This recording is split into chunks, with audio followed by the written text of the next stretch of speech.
What's going on, guys? Back at it again with yet another Bastian build here on the channel. This one I am calling the Inferno. Reason for that being is because Bastian is taking full advantage of his Dragon Knight thematic appeal to him and the whole fire theme and everything, and I really like the way it turned out.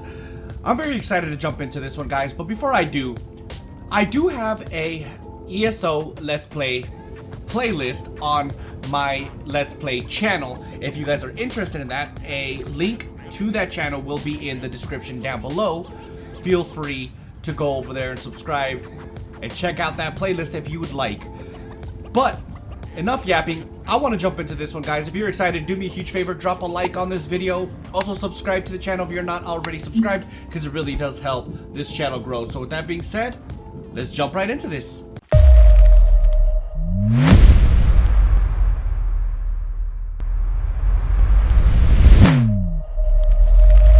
So first things first, we're gonna jump into his skills. Right off the bat, we're starting off with Elemental Barricade, right? The thing with this skill, before I read the tooltip and everything, the thing with this skill is that Bastian, whenever he uses, or just companions in general, whenever he uses the Elemental Barricade skill, he kind of always tends to keep his distance, so sometimes this skill won't reach him, so you have to manipulate him or kite the enemy towards him to get a little closer, or just get Bastian to come to you by holding the ultimate button and then the right click on your mouse. I don't know how to do it on the controller, guys, so I apologize in advance for that, but that's how you do it on a keyboard and mouse. So yeah, Elemental Blockade. Bastian Halleck slams their staff down to create an elemental wall in front of them, dealing 10,611 magic damage over 8 seconds. This skill is basically the exact same thing as your personal blockade, your elemental wall or whatever skill that you use on your own personal builds. It acts in the exact same fashion. So nothing much to say about this. It does a pretty decent amount of damage, except it's in a damage over time type of effect. So it does increase the DPS a little bit.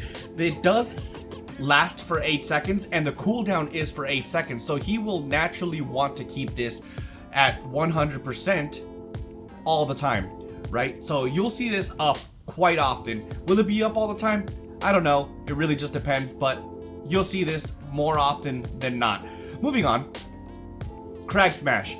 Bastian Halleck hurls a chunk of rock at an enemy, dealing 10,626 physical damage. This skill is a very basic skill and simple to understand, right? Whenever he activates this skill, he's basically just gonna throw a chunk of rock at somebody and hit them for 10,626 damage, which is a pretty healthy amount of damage. And the best part about this skill is the fact that the cooldown is only 8 seconds, so he will be using this skill quite frequently, and that is a good thing. So between this and Elemental Barricade, you are getting abilities back to back, essentially, one after another. And it's not the only one, and we'll get to that in a second. But moving on, Scorching Strike.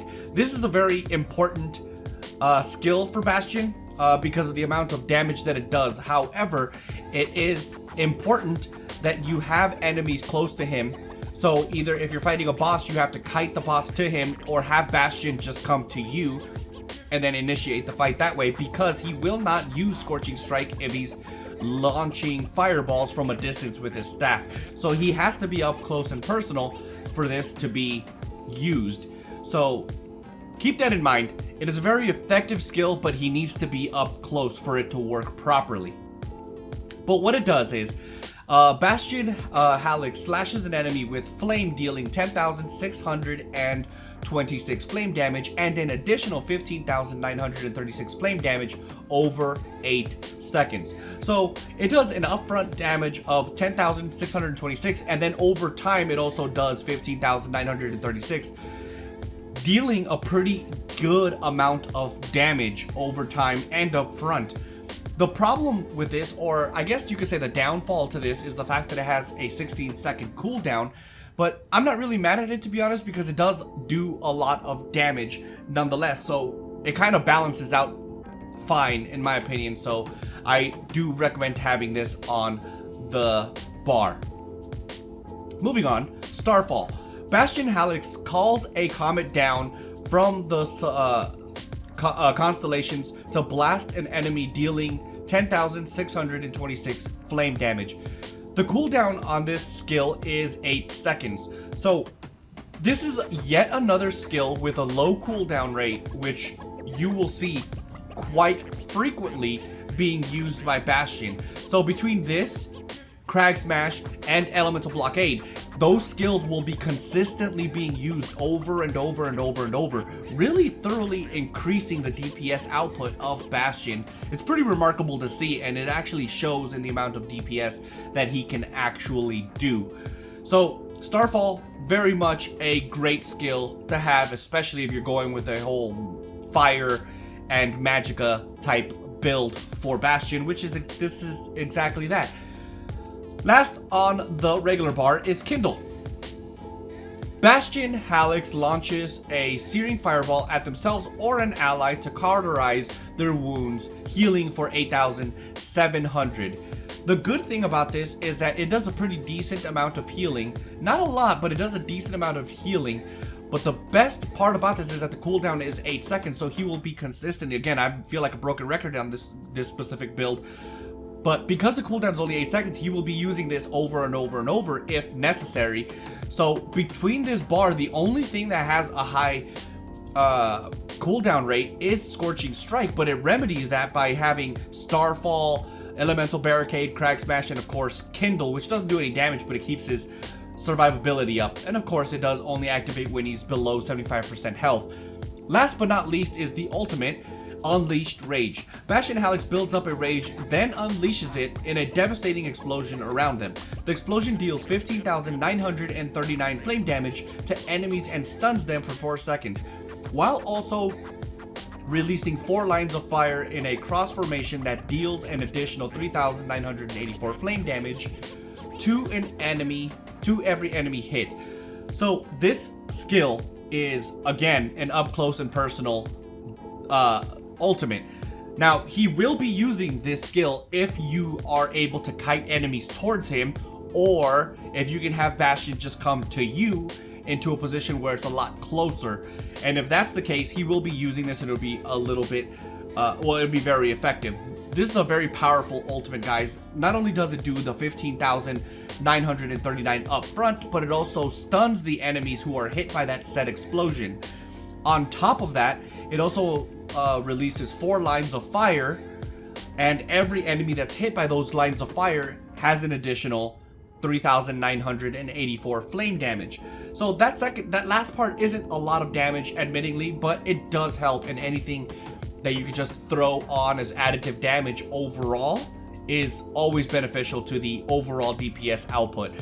And this build ends up being pretty effective in the damage department, as long as you can kite enemies or bring the enemies to bring Bastion to the enemies. Moving on to the gear. So I like to build my companions mirrored in the same way that I build my own personal characters, right? What I mean by that is have 2 sets of 5 and a 2-piece set for basically emulating, 5, 5, and 2, right? That you do with your monster set and everything. So starting off with the helmet and the shoulders is aggressive. Both in medium, of course, and aggressive increases the damage done by 1.7% for each individual item equipped on him. Again, this is absolutely necessary for any DPS build for a companion, because again, it's multiplicative damage on top of your skills, making it effectively a lot more powerful. So these two together makes it a little bit, but not too bad. But because of that, I also have aggressive 5-piece on the body, all medium, of course, again with aggressive, just to have that extra damage output by each of Bastion's individual skills and light attacks that he dishes out. For the final 5-piece set, is Focused. Focused increases the critical strike rating of 569 per jewelry piece, and because the weapon is considered a 2-piece, it increases the critical strike rating by 1,138. So he will be doing pretty good amount of crit damage over the period that he's, DPSing, if you will. This ends up being a pretty effective build, and it's actually a pretty powerful build if I'm being completely honest. Let's go over and check out his style. Alright guys, in terms of his outfit, he's actually using a crown shop item, a costume called Battle Mage Palatine Armor. In terms of dyes, Cyrodiilic Steel, Flame Knight Light Red, and of course, the almighty Red Diamond Red. This looks, I think it looks pretty okay. I like the whole style and aesthetic behind it. In terms of weapon, don't mind the actual body, but he's using the Imperial Champion Staff, and the dyes for that is Cyrodiilic Red, Master Gold, and Red Diamond. Well, that's the appearance for him. Let's go over and see if we can find a world boss to solo.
And there you have it, guys. As you guys saw, this build for Bastion did an absolutely insane amount of damage for what a companion is. I think this may in fact be the highest DPS build that we have for Bastion at the moment. I think it's a great build, guys. If you guys are planning on trying it, let me know down in the comment section. If you already have tried it, let me know down in the comment section down below. I'm really interested to see or hear about what your experience is with this build.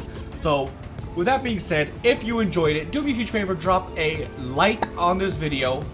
Also, subscribe to the channel because it really does help this channel grow. So with that being said, catch you guys in the next one. Deuces.